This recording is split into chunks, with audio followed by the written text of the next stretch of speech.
Bom, a nossa aula de antropologia religiosa, qual que é a estrutura da religião? Quer dizer, acontece algo sobrenatural, sobre-humano e inexplicável, que vai dar combustível para a religião continuar existindo. Se fosse uma coisa só na horizontal, só natural, a religião já teria sido extinta há muito tempo. Mas não, existem as experiências que a gente chama de experiências místicas. Aí tem uma estruturação. Começa com a ideia do panteão, tá bem? Panteão, tá aqui, ó. Pan, todos os teões, todos os deuses reunidos. Panteão é a ideia que a gente tem de que acima do nosso mundo ou fora do nosso mundo existem os seres superiores. Esses seres superiores ganham o nome de deuses. Deuses. Para nós, a religião cristã, não existe um panteão, tá bom? Existe somente Deus. Deus, porque nós somos monoteístas, nós não acreditamos num panteão. Mas para o mundo religioso em geral, existem deuses. Quer dizer, centenas de milhares de deuses, cada um deles com seu próprio atributo, cada um deles com a sua própria personalidade, cada um deles com seu próprio domínio. Panteão. Você vai ter deuses para as estrelas, deuses para o mar, deuses para as plantações. Tem deuses, são superpoderes, né? Super seres. As religiões se organizam assim. Só que eles estão fora da estrutura da realidade humana. Estão lá em cima. Porque entre eles aqui, ó, panteão, e as pessoas aqui embaixo, tem um mundo chamado mundo luminoso. Olha a palavra, ó, não é luminoso com L, tá? É luminoso com N. O que é esse mundo luminoso? Para ficar mais perto de nós, é um mundo espiritual, um mundo luminoso. É um mundo onde a realidade existe nela mesma. Isso é um mundo luminoso. É um mundo espiritual, que é o mundo real, é o mundo verdadeiro. Não é um mundo imaginado, é um mundo real, luminoso, que não pode ser descrito com as nossas palavras. É um mundo espiritual. Esse mundo espiritual é muito complexo e lá existe um conflito de luz e escuridão no mundo luminoso. Ou as coisas existem aos pares. Aos pares. Você vai ter uma religião chamada masdeísmo, tá? Vou até escrever aqui, ó. Masdeísmo ou zoroastrismo,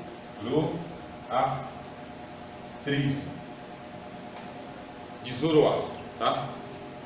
O masdeísmo, ele explica o seguinte, que a luz e as trevas são dois princípios divinos. Tanto a luz é divina quanto as trevas é divina.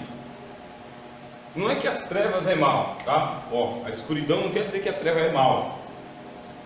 E também não quer dizer que a luz é bem.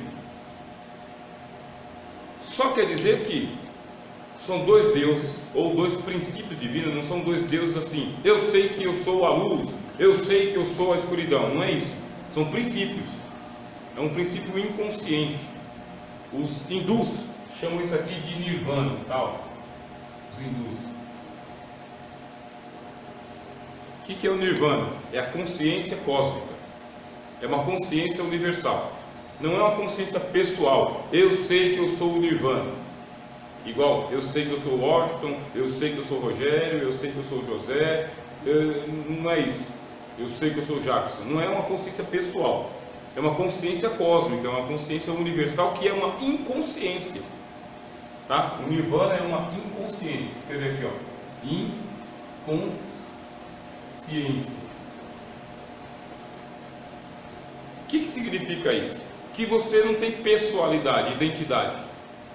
Quando você vai para o nirvana, de acordo com os hindus, você está aí voltando para o nirvana. O caminho é o caminho de volta, não é o caminho de ida, é o caminho de volta. Quando você vai para o nirvana, você se perde na consciência universal. E aí você fica em paz. Por que você está em conflito? Você está em conflito porque você tem uma consciência pessoal. E você está em conflito com você mesmo. Estando em conflito com você mesmo, você está em conflito com a natureza. Estando em conflito com a natureza, você está em conflito com o cosmos, com o mundo. E estando em conflito com o mundo, você vai continuar em conflito o tempo inteiro. O que o hinduísmo vai ensinar? Você tem que entrar em harmonia com o cosmos, tem que entrar em harmonia com a natureza. E para entrar em harmonia com a natureza, você tem que voltar para o Nirvana.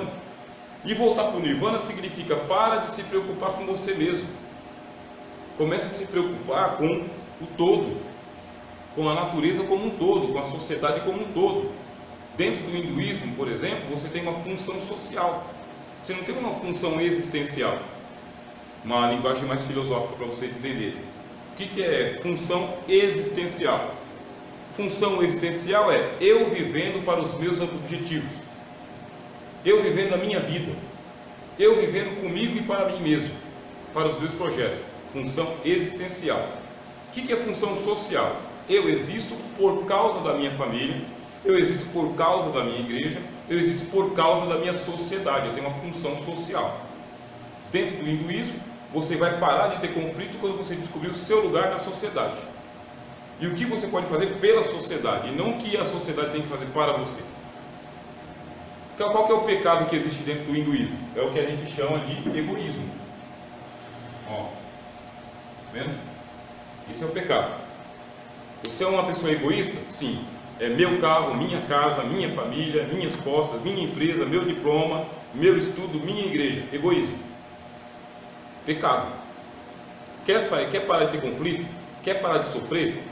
Deixe de ser egoísta e se torne uma pessoa altruísta. Pessoa altruísta é aquele que ele está virado para o lado de fora, para os outros. Isso é uma pessoa altruísta. Eu estou aqui por causa de vocês e não por minha causa. Eu estou cumprindo uma função social para vocês, para favorecer vocês e não para favorecer o meu ego.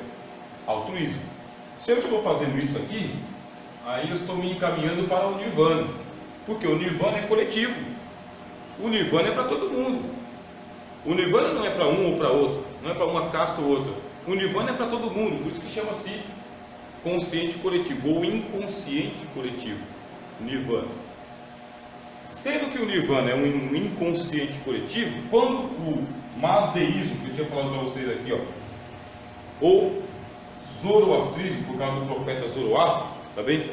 Quando o masdeísmo fala que não tem um Deus pessoal chamado bem e nem um Deus pessoal chamado mal, o que é que você tem? Você tem dois deuses impessoais, tá?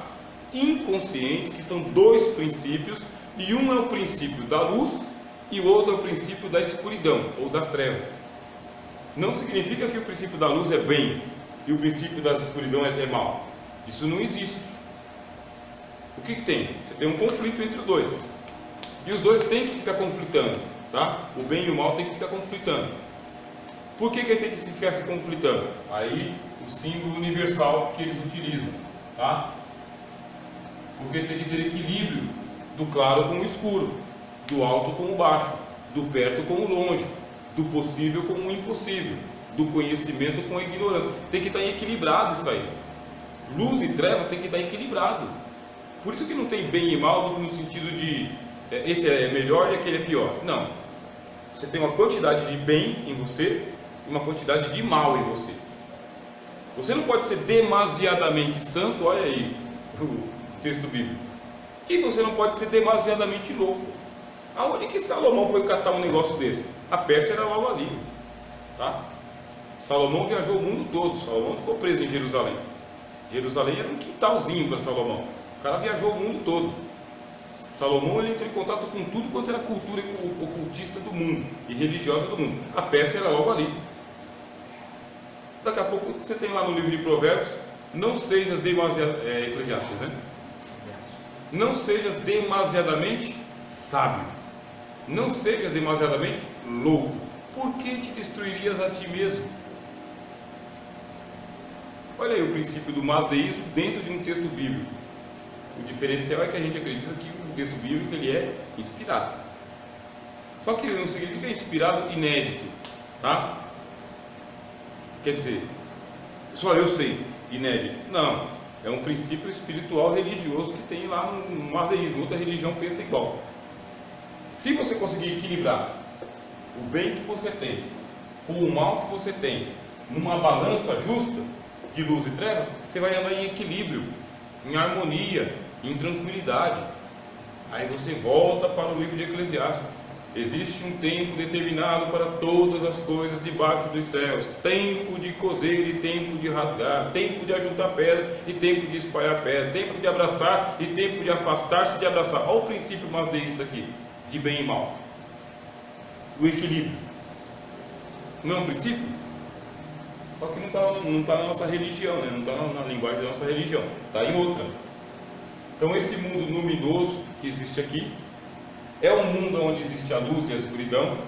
Existem as forças que a gente chama forças do bem, forças do mal, que precisam se conflitar o tempo todo para manter o equilíbrio.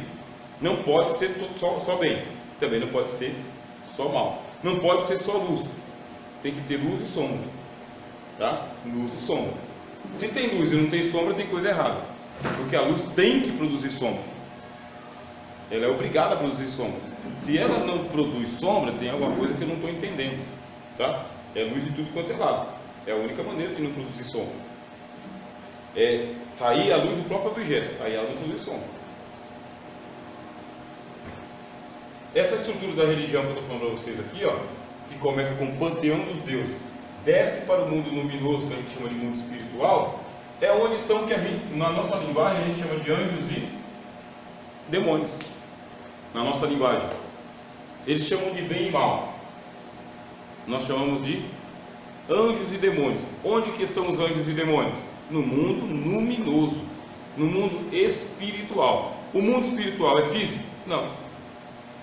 O mundo espiritual é o mundo metafísico, tá? Está para além daquilo que acontece naturalmente. Metafísico é sempre isso, tá? Natural, andar em linha reta. Metafísico é não andar em linha reta. É metafísico. Não, eu estou andando em círculo. Sabia que mesmo você andando em círculo, você está andando em linha reta? Que é impossível você desenhar um círculo se você não desenhar uma reta? É uma reta curvada, mas é uma reta. Olha só que contradição que a gente tem aqui. O mundo espiritual é isso. Você entrou para a esfera de um mundo que a gente não tem domínio, a gente não sabe, a gente não está lá. Nós estamos no mundo físico. Anjos e demônios estão no mundo metafísico. E aí você vai ver o Senhor Jesus, porque Jesus, isso aqui é extraordinário no Evangelho, né? Jesus anda nos dois mundos. Quem que é o invasor? Jesus é o invasor. Bom, Jesus ele veio do mundo luminoso, ó. Jesus veio acima do panteão. Jesus veio de Deus, o Evangelho de João, né? Ele veio de Deus. Jesus entra no mundo material e Jesus é o invasor. É ele que é o estrangeiro. É ele que está invadindo o mundo dos homens, o mundo físico, porque Jesus não é do mundo físico. Jesus é transcendente, Jesus é Deus. E Jesus ele vai transitar nos dois mundos, o mundo físico e o mundo não físico, metafísico. Jesus, homem e Deus. Homem e Deus. Jesus não é um anjo, não é um demônio. Jesus é um homem e é Deus. Jesus está numa sinagoga pregando. Quando ele está pregando, se manifesta um demônio. A que viestes, Jesus, nos atormentar antes do tempo? Palavra de Jesus: cala-te e sai dele. Não deixou o demônio falar mais. Alguém na sinagoga tinha visto que aquele homem era endemoniado? Mas na sinagoga era um lugar de crente cadastrado com carteira de membro, participante do Shabá. O cara é endemoniado. Jesus viu o demônio? Jesus discerniu o demônio? E o demônio viu Jesus, mas ninguém viu. São os dois mundos. Os dois mundos. O Senhor Jesus ele anda nos dois mundos. Ele entra no ambiente, ele vê você e vê quem está com você, que é o mundo do Espírito. E no caso nosso aqui, Espírito Santo, anjos e demônios. É um mundo dentro de um mundo. E quem investiga esse mundo para a gente aqui, no nosso caso, é uma doença, é uma ciência chamada parapsicologia. A parapsicologia, já diz aqui o nome, né? Ela é psicologia. Só que ela não é uma psicologia normativa. Você não vai conseguir entrar na faculdade de parapsicologia e sair com um diploma de parapsicólogo. Não existe. Tá? É você que vai fazer psicologia. E dentro da psicologia você vai fazer parapsicologia. Você vai estudar fenômenos metafísicos, fenômenos religiosos, fenômenos sobrenaturais, como a telecinésia, por exemplo. Como explicar que um objeto se movimenta sozinho? O objeto está se movimentando, ele estava aqui, ó, no ponto A, em cima da mesa, aí ele começou a se movimentar e ele chegou no ponto B. Tinha uma linha puxando o objeto? Não. Tinha uma lei gravitacional? Não. Tinha um magnetismo? Não. O objeto flutuou. Ninguém mexeu nele. Aí a parapsicologia quer saber se isso aconteceu, como aconteceu e por que não acontece o tempo todo. Por que tem pessoas que ouvem vozes e uma ou outra pessoa ouve e eu não ouço? Da onde vem essa voz? Se ela é autêntica ou se ela surgiu na cabeça da pessoa? Por que tem pessoa que é sensitiva e ela tem visões, como as 3 meninas de Fátima? Por que algumas pessoas têm sonhos e esses sonhos são premonitórios? Ó, sonho premonitório. O que é um sonho premonitório? É aquele que vê as coisas acontecendo antes de acontecer. Tem gente que tem sonho premonitório e ela conta o sonho. Tem gente que é sensitivo, tem gente que tem visão, tem sonho. Tem gente que ele tem poder de autocombustão. Ele pega no objeto, o objeto pega fogo. O objeto pega fogo. Da onde que vem essa energia? É humano ou é sobre-humano? Quem estuda? A parapsicologia. A parapsicologia ela mexe com o ocultismo também. Nem toda a parapsicologia, tá? Mas ela mexe com o ocultismo. O ocultismo são forças estranhas que atuam no nosso mundo, só que a gente não tem explicação. Isso é ocultismo. Então o que acontece? Jesus é Deus. Ele é um invasor, entendeu? Jesus é um invasor. Vocês estão entendendo a linguagem? Ele é um ser estranho, porque o normal é nascer em pecado. Ele nasceu sem pecado. O normal é nascer homem, mulher e nascer uma criança. Não tem homem na história. Tem o Espírito Santo numa virgem. O normal é a mulher ter uma relação. Maria é virgem. Isso é o normal. Então Jesus é um invasor estranho. Ele é Deus, que pelo Espírito Santo veio ao mundo. Mas ele é o ser alienígena. Não é alienígena de extraterrestre que mora em outro planeta. Alienígena é aquele que vem de fora. Alien, o estranho. Ele entra no nosso mundo. Nosso mundo é um mundo de pecado. O apóstolo João fala: o mundo jaz no maligno. O diabo fala: a mim me foi dado tudo isso aqui. É um mundo de trevas, de mal, justos e injustos, homens pecadores. Jesus ele é o fora da curva, porque ele é santo. Ninguém aqui é santo. Quem é santo? Ele é puro, ninguém aqui é puro. Ele é o filho de Deus, aqui não. Aqui é todo mundo filho de Adão. Aí Jesus está na sinagoga, que eu expliquei para vocês. O demônio vê que Jesus é diferente. Jesus vai para Gadara, atravessa o mar da Galileia, atravessa no barco normalmente. Quando ele pisa o pé em Gadara, vem um cara do cemitério, a não sei quantos quilômetros da orla, e vem um cara do cemitério gritando contra Jesus, que não era para Jesus ter pisado na terra. Só o fato de Jesus pisou na terra de Gadara. Pisou na terra de Gadara. Quer dizer, tem alguma coisa que a gente não sabe desse negócio da santidade, sabe, da virtude, da justiça, da nova natureza. A gente não sabe. Nós somos evangélicos, mas a gente é um evangélico mais racionalista, e isso atrapalha um pouco. Entrei para estudar religiões, eu tenho que estar preparado para algumas outras coisas. Jesus pisou na terra de Gadara. O cara vem correndo, quilômetros correndo, aí ele vem até Jesus e se prostra e adora Jesus. Ele começa a adorar a Jesus, os demônios adoram a Jesus. No que eles estão adorando a Jesus, aí Jesus começa a expulsar os demônios, dizendo: sai dele. E são muitos. Você não sabe o que está acontecendo, não é um diálogo do tipo eu, você. É no mundo espiritual. É nesse mundo, nesse mapa que eu coloquei para vocês aqui, ó. Eu estou no plano terreno, mas está acontecendo uma cena espiritual. Porque as pessoas estão vendo ali o demônio adorando Jesus e Jesus falando: sai dele, sai dele. E os demônios não querem sair, até que Jesus pergunta: qual é o teu nome, no singular? Qual é o teu nome? Aí eles dizem: o meu nome, ele responde no singular: o meu nome é Legião, no singular, porque somos muitos. Ué, uma legião e somos muitos? Quer dizer, é uma caça de demônios que anda em grupo. Aí você fala, aí Jesus está expulsando os demônios, identificou quem que é o demônio, não é um demônio, é uma casta de demônios composta por muitos, os demônios a gente não sabe quantos, mas aí eles estão resistindo a Jesus, não querem sair. Tem uma hora que eles falam o seguinte: se nos expulsa, no plural, se nos expulsas, manda-nos que entremos nestes porcos. Eles não podem simplesmente sair e entrar nos porcos, eles não podem, eles precisam de autorização para entrar no porco.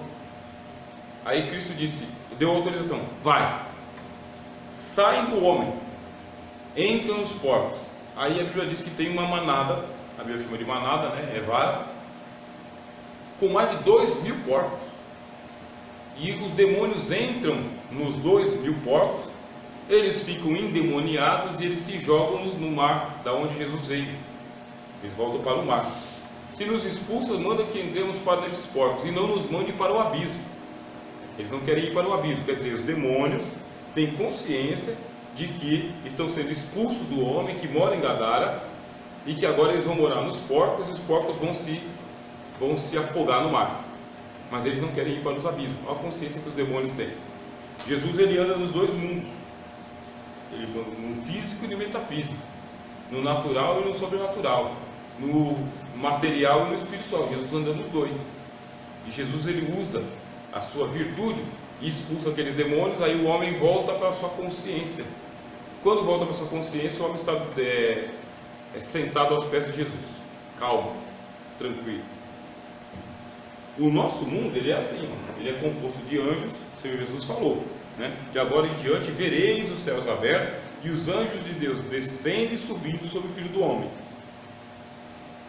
Então os anjos estão presentes no nosso mundo. A gente vê? Não. E os demônios estão presentes no mundo também? A gente vê? Também não. Não vemos anjos, não vemos demônios. E agora vem o mais intrigante para a nossa religião cristã, que é a alma, as almas. As almas dos mortos. Perguntamos: as almas dos mortos estão no nosso mundo ou elas já são encaminhadas imediatamente ou para o paraíso ou para o inferno, para o Hades? É a pergunta que a gente faz. Uma doutrina evangélica direta, mais simples ou simplista é o seguinte: morreu, segue-se o juízo. Quem é de Deus, os anjos vêm e recolhem para o paraíso. Quem não é de Deus vai para o inferno, vai para o Hades. Uma resposta evangélica simplificada. Mas como aqui é antropologia religiosa, a gente pergunta: tem uma outra resposta além dessa?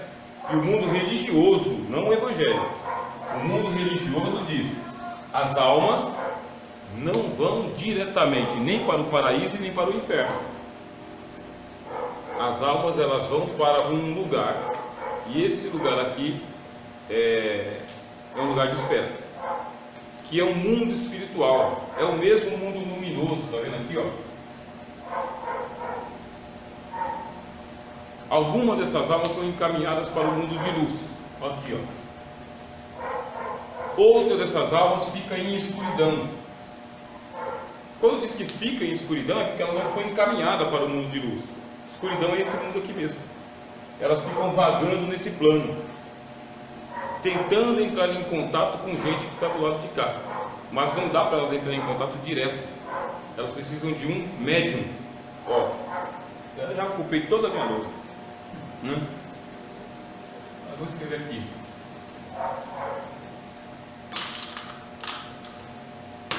precisa de um médium. O que é o médium? Ó, o médium está no meio, tá vendo? Ó. Essas almas que estão na escuridão, que não foram para o mundo de luz, que eles não chamam de paraíso exatamente, tá bem?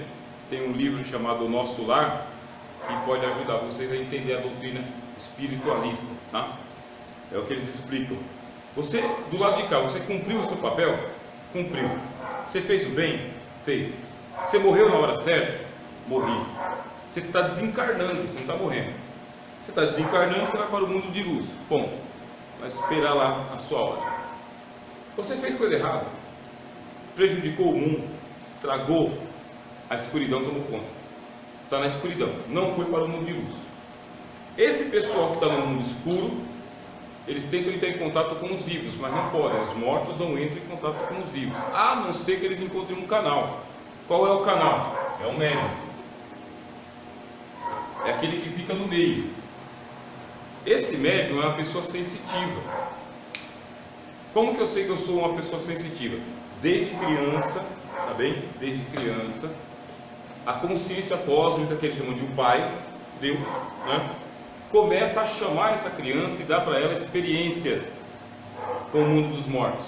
Ela começa a ouvir vozes, ter visões, sonhos, alucinações desde criança. E ela é chamada para desenvolver a sua mediunidade.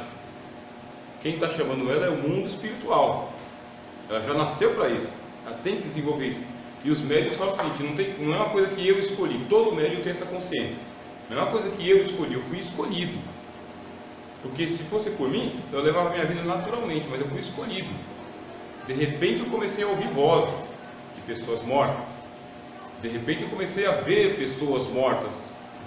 Apareciam para mim. E apareciam nos meus sonhos, gente morta. E mandavam eu dar recado.